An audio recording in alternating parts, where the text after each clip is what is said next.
Hello. I'm back. Week 9 is in the books, and it's time for the Lovable Losers Award Show, the Dumpster Fire Awards, where me, at Hilltimesports, award the lovable losers, the teams that just can't catch a break, the players that underperform, the players that are just cursed. And we're going to start off big. The Pittsburgh Steelers and the Indianapolis Colts. The Turnover Battle Award goes to Daniel Jones for losing 5 turnovers in a 27-20 defeat. The Steelers didn't show up in Green Bay, but they showed up here and won the game. Daniel Jones forgot he wasn't playing in New York again, that he has a supporting cast, he has a good team, and the Colts dropped to 7-2. Daniel Jones, I'm giving you a lot of love. You better not mess it up for us. We're rooting for the Indianapolis Colts this year. But moving on, the Bonehead Award. The coach or the player that made the most stupidest, uncalled for decision in a game, we're giving it this week to Dan Quinn, who after what happened Sunday night shouldn't even be having a job anymore. Allowing your star quarterback in a 38-7 game to continue to play only to have him dislocate his arm in the middle of the fourth quarter is probably the stupidest, most ridiculous, most buffoonish play I have ever seen. I really haven't seen anything else, and I blame you for making me rage in a football game for the first time in almost 20 years. Dan Quinn, you get the Buffoon Award, the Bonehead Award this week.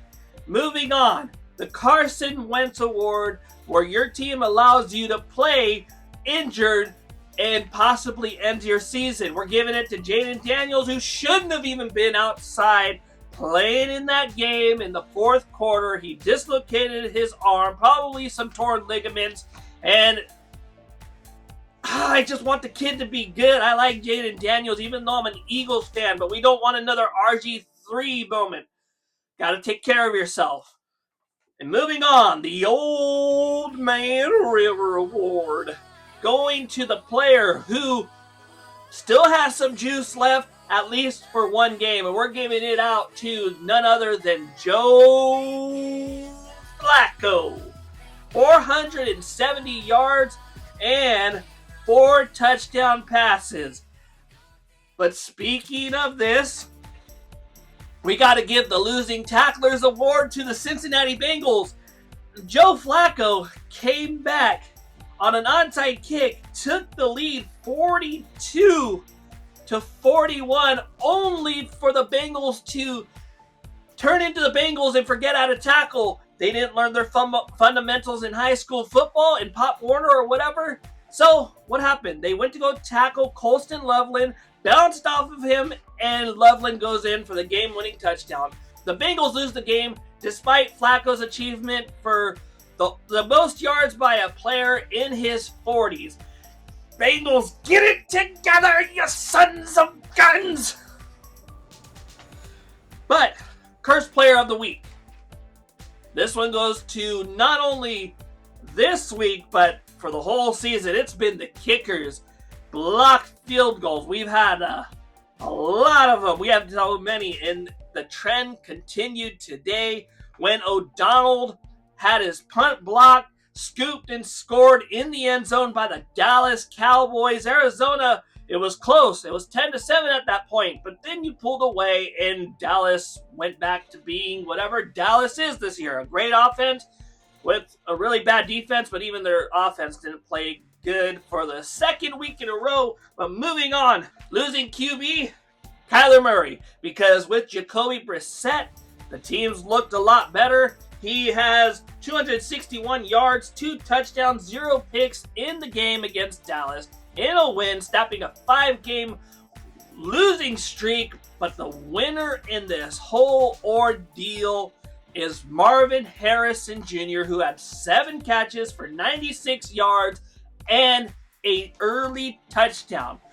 But there's always Call of Duty for you, Kyler, or baseball. Should have taken that baseball contract because you may have made a whole lot of money just playing baseball instead of, well, you made a lot of money playing football, but you weren't any good at it. And neither am I, because that's why I'm not in the NFL.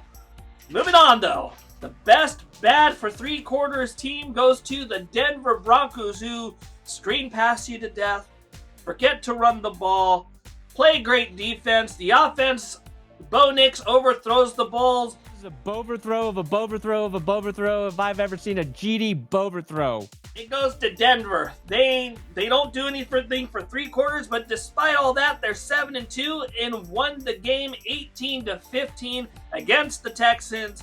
If they could show up for 4 quarters, this team would be a lot better than they are. But they're winning games. That's all that matters. And the Kansas City Chiefs are 5-4. We'll get to them later.